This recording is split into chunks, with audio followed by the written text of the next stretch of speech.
بسم اللہ الرحمن الرحیم۔ السلام علیکم۔ خانہ کعبہ کی تعمیر 11 مرتبہ ہوئی۔ پہلی مرتبہ فرشتوں نے بنایا، دوسری مرتبہ حضرت آدم علیہ السلام نے، تیسری مرتبہ حضرت شیش علیہ السلام نے، چوتھی مرتبہ حضرت ابراہیم علیہ السلام اور حضرت اسماعیل علیہ السلام نے، پانچویں مرتبہ قوم عمالقہ نے، چھٹی مرتبہ قبیلہ جرہم نے، ساتویں مرتبہ کسی نے، آٹھویں مرتبہ قریش مکہ نے، نویں مرتبہ حضرت عبداللہ بن زبیر نے، 10ویں مرتبہ حجاج بن یوسف نے، 11ویں مرتبہ سلطان مراد رابعہ بن سلطان احمد۔ روایت کے مطابق جب آپ صلی اللہ علیہ وسلم کی عمر 35 سال ہوئی تو مکہ میں زبردست سیلاب آیا۔ قریش نے سیلاب سے محفوظ رہنے کے لیے ایک بند بنا رکھا تھا، مگر سیلاب اتنا زبردست تھا کہ بند توڑ کر خانہ کعبہ میں داخل ہو گیا۔ پانی کے زبردست ریلے اور پانی کے اندر جمع ہونے کی وجہ سے کعبہ کی دیواروں میں شگاف پڑ گئے۔ اس سے پہلے یہ دیواریں آگ لگ جانے کی وجہ سے کمزور ہو چکی، اور یہ واقعہ اس طرح ہوا تھا کہ ایک مرتبہ ایک عورت خانہ کعبہ کو دھونے دے رہی تھی۔ اس میں سے ایک چنگاری اڑ کر کعبہ کے پردوں تک گئی اور اس نے آگ پکڑ لی۔ آگ لگنے سے دیواریں تک جل گئیں اور دیواریں کمزور ہو گئی۔ یہی وجہ تھی کہ سیلاب نے ان کمزور دیواروں میں شگاف کر دیے۔ حضرت ابراہیم علیہ السلام نے کعبہ کی جو دیواریں اٹھائی تھیں وہ 9 گز اونچی تھی، اس پر چھت نہیں تھا۔ روایت کے مطابق لوگ کعبہ کے لیے نذرانے لاتے تھے۔ یہ نذرانے کپڑے اور خوشبو وغیرہ ہوتے تھے۔ کعبہ کے اندر جو کنواں تھا یہ سب نذرانے اس کنویں میں ڈال دیے جاتے تھے۔ کنواں کا اندرونی حصے میں دائیں طرف تھا۔ اس کو کعبہ کا خزانہ کہا جاتا تھا۔ کعبہ کے خزانے کو ایک مرتبہ ایک چور نے چرانے کی کوشش کی، لیکن چور کنویں میں ہی مر گیا۔ اس کے بعد اللہ تعالیٰ نے اس کی حفاظت کے لیے ایک سانپ کو مقرر کر دیا۔ یہ سانپ کنویں کی منڈیر پر بیٹھا رہتا، کسی کو خزانے کے نزدیک نہیں آنے دیتا تھا۔ قریش بھی اس سے خوفزدہ رہتے تھے۔ اب جب کہ کعبہ کی دیواروں میں شگاف پڑ گئے اور اس کی تعمیر کا مسئلہ پیش آیا تو اللہ تعالیٰ نے ایک پرندے کو بھیجا، وہ سانپ کو اٹھا لے گیا۔ یہ دیکھ کر قریش کے لوگ بہت خوش ہوئے۔ ویورز، مزید معلومات کی طرف بڑھنے سے پہلے اگر آپ نے میرے چینل پروڈکٹیو مسلم کو سبسکرائب، لائک اور شیئر نہیں کیا تو جلدی سے کر دیں۔ قریش نے کعبہ کی تعمیر کا فیصلہ کر لیا۔ بنیادوں کو مضبوط بنا کر دیواروں کو اونچا کیا جائے اور دروازے کو بھی اونچا کیا جائے گا تاکہ کعبہ میں کوئی داخل نہ ہو، صرف وہی شخص داخل ہو جسے وہ اجازت دے۔ اب انہوں نے پتھر جمع کیے۔ ہر قبیلہ اپنے حصے کے پتھر الگ جمع کر رہا تھا۔ انہوں نے چندہ بھی جمع کیا۔ چندے میں انہوں نے پاک کمائی دی، ناپاک کمائی نہیں دی۔ مثلاً طوائفوں کی آمدنی، سود کی کمائی، دوسروں کا مال غصب کر کے حاصل کی گئی دولت نہیں دی تھی، اور پاک کمائی انہوں نے بلا وجہ نہیں دی تھی۔ اس کی وجہ ایک خاص واقعہ تھا جس کی وجہ سے وہ اس نتیجے پر پہنچے تھے کہ اس کام میں صرف پاک کمائی لگائی جائے گی۔ وہ واقعہ یوں تھا کہ ایک قریشی سردار ابو واہب عمر بن عابد نے جب یہ کام شروع کرنے کے لیے ایک پتھر اٹھایا تو پتھر اس کے ہاتھ سے نکل کر پھر اس جگہ پہنچ گیا جہاں سے اسے اٹھایا گیا تھا۔ اس پر قریشی حیران و پریشان ہوئے۔ آخر خود واہب کھڑا ہوا اور بولا، اے قریشی، کعبہ کی بنیادوں میں سوائے پاک مال کے کوئی دوسرا مال شامل مت کر۔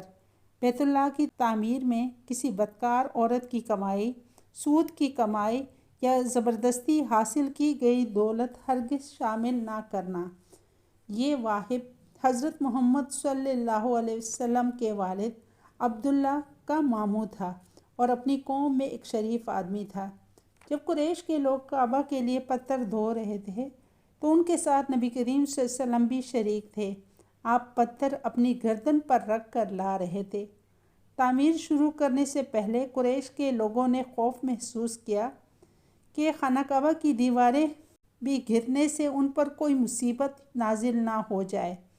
آخر ایک سردار ولید بن مغیرہ نے کہا کہ کعبہ کی دیواریں گرانے سے تمہارا ارادہ اصلاح و مرمت کا ہے یا اس کو خراب کرنے کا ہے؟ جواب میں لوگوں نے کہا ظاہر ہے ہم تو مرمت اور اصلاح چاہتے ہیں۔ تب ولید نے کہا تو پھر سمجھ لو اللہ تعالیٰ اصلاح کرنے والوں کو برباد نہیں کرتا۔ پھر ولید نے ہی گرانے کے کام کی ابتدا کی اور ایک حصہ گرا لیا تاکہ دیکھ سکے کہ ان پر کوئی تباہی تو نہیں آتی۔ جب رات خیریت سے گزر گئی تو پھر دوسرے دن سب لوگ اس کے ساتھ شریک ہو گئے اور پوری عمارت گرا دی، یہاں تک کہ اس کی بنیاد تک پہنچ گئے۔ یہ بنیاد حضرت ابراہیم علیہ السلام نے رکھی ہوئی تھی۔ انہوں نے بنیادوں میں سبز رنگ کے پتھر رکھے ہوئے تھے۔ یہ پتھر اونٹ کے کوہان کی طرح تھے اور ایک دوسرے سے جڑے ہوئے تھے۔ ان لوگوں کو ان کو توڑنا بہت مشکل کام ثابت ہوا۔ روایت میں ہے کہ دائیں کونے سے ان کو ایک تحریر ملی۔ وہ تحریر سریانی زبان میں لکھی ہوئی تھی۔ انہیں سریانی زبان نہیں آتی تھی۔ آخر ایک یہودی کو تلاش کر کے لایا گیا۔ اس نے اس تحریر کو پڑھ کر انہیں سنایا۔ تحریر یہ تھی، میں اللہ ہوں مکہ کا مالک، جس کو میں نے اس دن پیدا کیا جس دن میں نے آسمانوں اور زمینوں کو پیدا کیا، جس دن میں نے سورج اور چاند بنائے۔ میں نے مکہ کو 7 فرشتوں کے ذریعے گھیر رکھا ہے۔ اس کی عظمت اس وقت تک ختم نہیں ہوگی جب تک اس کے دونوں طرف پہاڑ موجود ہے۔ پہاڑوں سے مراد ایک تو ابو قیس پہاڑ ہے جو کہ صفا پہاڑی کے سامنے ہے، اور دوسرا کیان پہاڑ جو مکہ کے قریب ہے اور جس کے رخ ابو قیس پہاڑ کی طرف ہے، اور یہ شہر اپنے باشندوں کے لیے پانی اور دودھ کے لحاظ سے بہت بابرکت والا ہے۔ یہی پہلی تحریر تھی۔ دوسری تحریر مقام ابراہیم سے لکھی۔ اس میں لکھا تھا، مکہ اللہ تعالیٰ کا محترم و معزز شہر ہے۔ اس کا رزق 3 راستوں سے اس میں آتا ہے۔ یہاں 3 راستوں سے مراد قریش کے 3 تجارتی راستے ہیں۔ ان راستوں سے قافلے آتے جاتے تھے۔ تیسری تحریر فاصلے سے ملی۔ اس میں لکھا تھا، جو بھلائی بوئے گا لوگ اس پر رشک کریں گے، یعنی اس جیسا بننے کی کوشش کریں گے، اور جو شخص رسوائی بوئے گا وہ شخص رسوائی اور ندامت پائے گا۔ تمام برائیاں کر کے بھلائی کی آس لگاتے ہو، یہ ایسا ہی ہے کہ جیسے کوئی کانٹے دار درخت یعنی کیکر میں انگور تلاش کرے۔ یہ تحریر کعبہ میں پتھر پر کھودی ہوئی ملی۔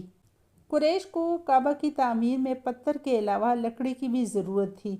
چھت اور دیواروں میں لکڑی کی ضرورت تھی، اور یہ مسئلہ اس طرح حل ہوا کہ ایک جہاز لکڑی کا آ کر ایک ساحل سے ٹکرا گیا۔ اس ساحل کا موجودہ نام جدہ ہے۔ پہلے یہ مکہ کا ساحل کہلاتا تھا، کیونکہ مکہ سے قریب ترین ساحل یہی تھا۔ ساحل سے ٹکرا کر جہاز ٹوٹ گیا۔ وہ جہاز کسی رومی تاجر کا تھا۔ اس جہاز میں شاہروم کے لیے سنگ مرمر، لکڑی اور لوہے کا سامان لے جایا جا رہا تھا۔ قریش کو اس جہاز کے بارے میں پتہ چلا تو لوگ وہاں پہنچے اور ان لوگوں سے لکڑی خرید لی۔